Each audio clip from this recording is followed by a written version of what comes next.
Al-Quran Surah Al-Baqarah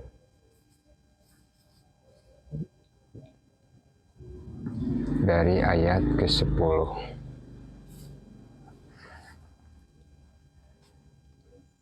A'udzu billahi minasyaitonir rajim.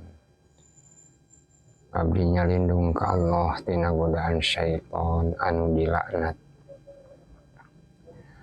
Fi qulubihim maradun fazadahumullahu marada walahum azabun alimun bima kanu yakdzibun. Dina hatena aya panyakitan, tuluy panyakitna ku Allah ditambah sarta pikeun maranehna siksaan anu kacida peurihna alatan maranehna ngabarohom. Wa idza qila lahum la tufsidu fil ardi qalu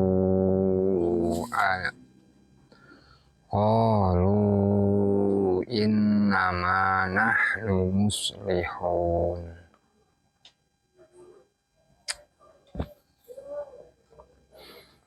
Al-Quran Surah Al-Baqarah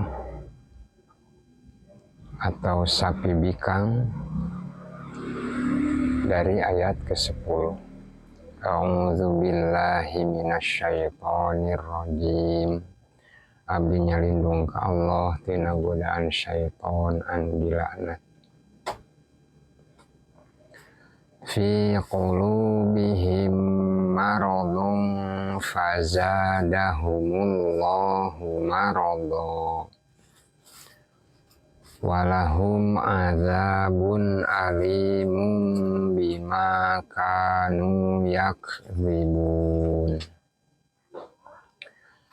Dina hatena aya panyakitan, tuluy panyakitna ku Allah ditambah sarta pikeun maranehna siksaan anu kacida peurihna alatan maranehna ngabarohom. Wa idza qila lahum la tufsidu fil ardi qalu innama nahnu muslihun. Jeung upama pok diomongkeun ka maranehna arandika ulah nimbulkeun karuksakan di ieu bumi.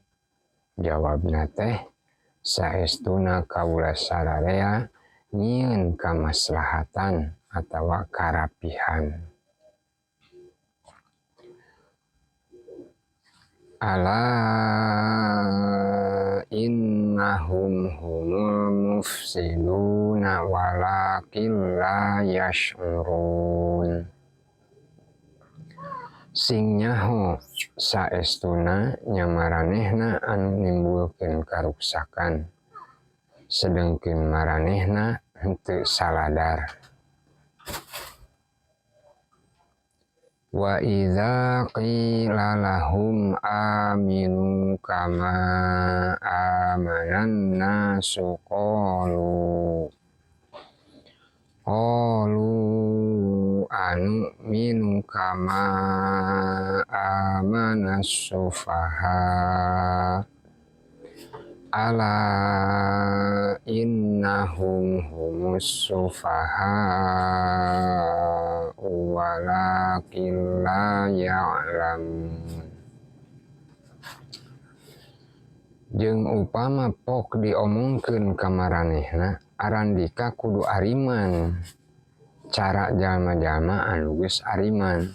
Jawabna teh naha kaula sararea kudu ariman cara jalma-jalma anu barodo. Sing nyaho saestuna maranehna anu barodo teh mah, tapi maranehna henteu nyarahoeun.